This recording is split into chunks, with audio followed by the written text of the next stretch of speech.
안녕하세요. 이사무엘 목사입니다. 매일 성경 묵상 사무엘상 35번째 시간 도망자 다윗이라는 제목의 말씀으로 함께 묵상해 보겠습니다. 본문 말씀은 사무엘상 21장 1절에서 15절 말씀입니다. 오늘은 놉과 가드로 도망가는 다윗의 이야기입니다. 놉은 기브와 동남쪽 약 3km 되는 지점에 있던 지역이고요. 여기는 이제 실로에 있었던 성막이 파괴된 이후에 이 사울의 시대에 여호와의 성막이 있었던 지역입니다. 여기에 제사장 아히멜렉이 등장하죠. 이 아히멜렉은 사무엘상 14장에 나왔던 아히야와 동일 인물이고요. 우리가 잘 알고 있는 엘리 대제사장의 증손 그리고 비나스의 손자입니다. 이 아히멜렉이 떨면서 다윗을 영접합니다. 아마도 어떤 사항을 잘 모르고 사울이 무슨 일 때문에 보낸 것이 아닌가, 그래서 두려워 떨면서 다윗을 영접했는데요. 다윗이 거짓말을 하죠. 왕이 내게 이를 명령하고 이르기를 아무도 사람에게 알리지 말고 이렇게 특별한 명령한 일을 수행하러 온 것처럼, 그렇게 수행을 받고 온 것처럼 다윗이 거짓말을 합니다. 네, 어쨌든 이러한 일로 인하여서 훗날 비극적인 결말을 맞게 되죠. 이 아히멜렉과 그 모든 제사장이 말입니다. 그때 이제 다윗이 배가 많이 고팠어요. 그 같이 함께했던 소년들도 배가 많이 고팠습니다. 그래서 먹을 것을 좀 구하는 상황인데요. 이때 먹을 것을 구할 때 줄 수 있는 떡이 이 거룩한 떡밖에 없다라고 얘기합니다. 이거는 성소 안에 있던 이게 오타네요. 진설병 상에 올려놓았던 그 진설병을 말하는 겁니다.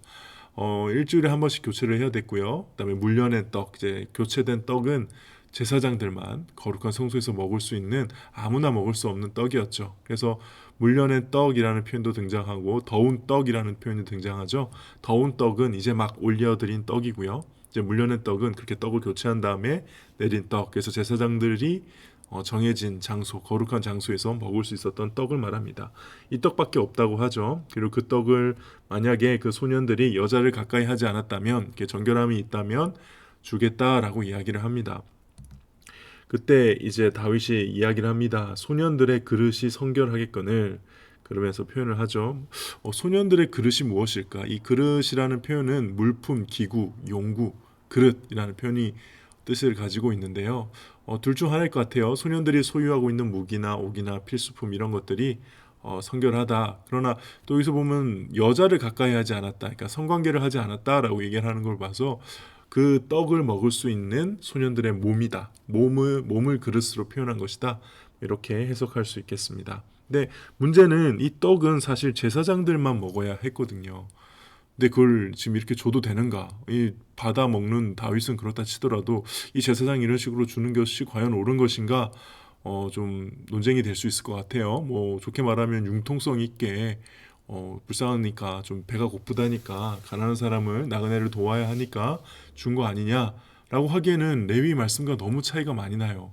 그러니까는 제사장들만 먹어야 했고 거룩한 장소에서만 먹어야 한다고 레위기 24장에 분명히 나와 있거든요. 근데 또 그렇다고 해서 이건 지금 변질된 것이고 잘못된 것이다, 이 사람들이 지금 하나님의 말씀을 어기고 있다라고 하기에는, 예수님이 나중에 이 장면을 언급하시죠. 언급하시면서 예수님 당신의 그 안식일 날 이렇게 미리삭을 먹는 제자들을 이렇게 먹게 해주면서 들었던 예가 이 예거든요.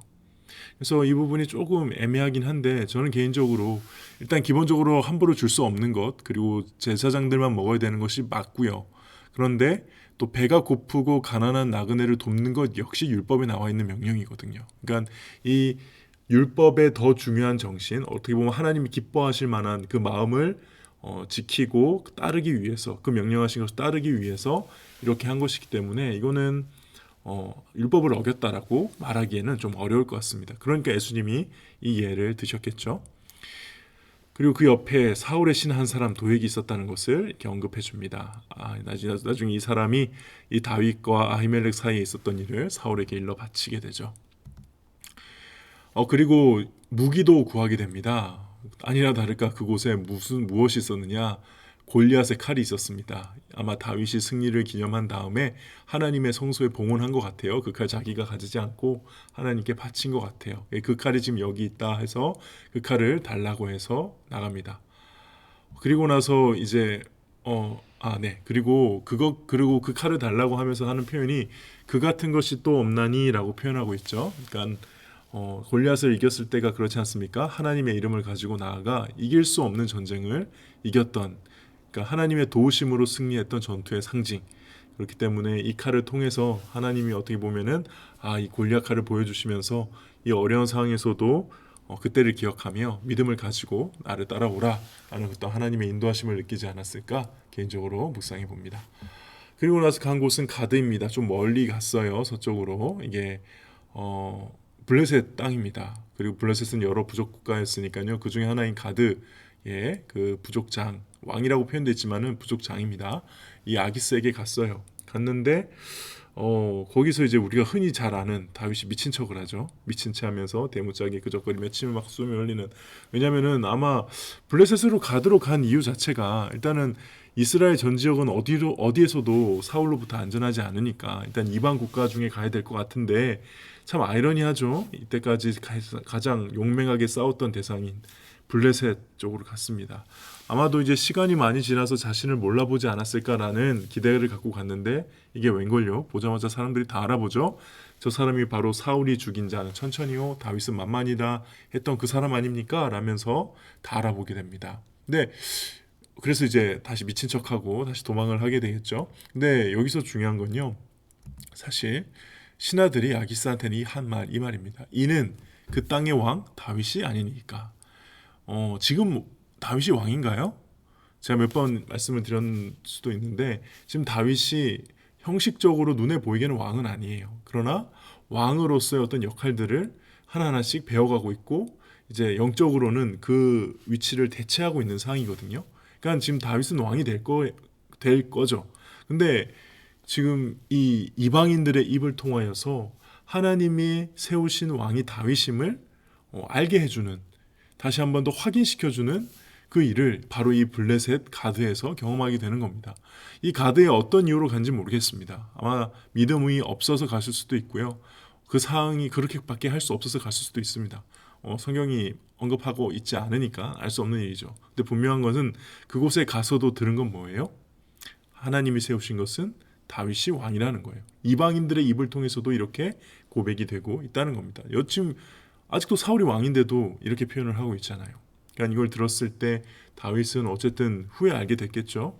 들었을 때 정말 하나님 나를 왕으로 세우셨을 것이다. 다시 한 번 더 확인하고 가수 있지 않았을까.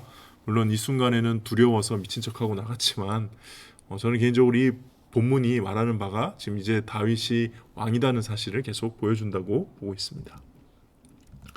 오늘 묵상할 부분은 이제 아히멜렉이 다윗에게 진설병을 주는 장면에서요, 하나님께서는 율법의 형식뿐만이 아니라 율법의 정신을 더 잘 지키기를 원하신다는 점입니다. 특별히 하나님께서 어떤 마음으로 율법을 우리에게 주신 것인지를 분명히 알기 원하신다는 것이죠. 엄밀히 말하면은 잘못된 것이었지만 떡을 진설병을 준다는 것이, 그러나 하나님의 그 율법을 주신 정신은 힘들고 배고프고 가난한 사람을 돕는 것이고, 그리고 그것을 살리는, 죽는 사람을 살리는 율법이기 때문에, 그런 하나님의 마음이기 때문에 분명히 용인될 수 있는, 이해될 수 있는 장면이었다는 점 묵상해 볼 만하겠고요. 두 번째는 골리앗의 칼을 보시게 하신 하나님. 비록 도피 중이었지만은 하나님께서는 예전에도 다윗과 함께 하셨음을 다시 기억하게 하셨죠. 믿음은 기억력인 것 같아요. 하나님이 우리와 함께 하셨던 일들을 다시 기억해낼 수 있는 능력. 그런 의미에서 골리앗의 칼은 앞으로 하나님 나와 함께 하실 거라는 믿음을 갖게 하는 중요한 매개체였던 것 같고요. 그리고 어떤 이유에 의해서 무슨 마음으로 블레셋 가드에 갔는지는 모르겠으나 그곳에서 하나님께서는 다윗이 왕이 될 것임을 이방인들의 입을 통해서 다시 한번 알려주셨다는 사실. 하나님이 왕이시라고 하면 왕인 겁니다. 그리고 그 왕의 길로 지금 다윗은 우여곡절 끝에 계속 우여곡절을 계속 겪으며 가고 있는 것이죠. 네, 오늘 묵상은 여기까지입니다. 기도하겠습니다. 하나님, 언제나 종교적인 어떤 형식을 잘 지키는 것을 넘어서 하나님이 우리를 바라보시고 무엇을 기뻐하실까, 여기에 민감하고 예민하게 반응하여 그것을 잘 지키고 하나님의 기쁘심이 되는 선택과 결정을 하는 저희들 되기를 소원합니다. 언제나 저희와 함께 하시는 주님, 저희 앞길을 인도하시는 주님, 저희에 대해서 하나님 안에 특별한 계획과 뜻이 있은 줄 믿고 오늘 하루도 주님 앞에서 살아가게 하여 주시옵소서. 예수님의 이름으로 기도합니다. 아멘. 오늘 묵상은 여기까지입니다. 들어주셔서 감사합니다.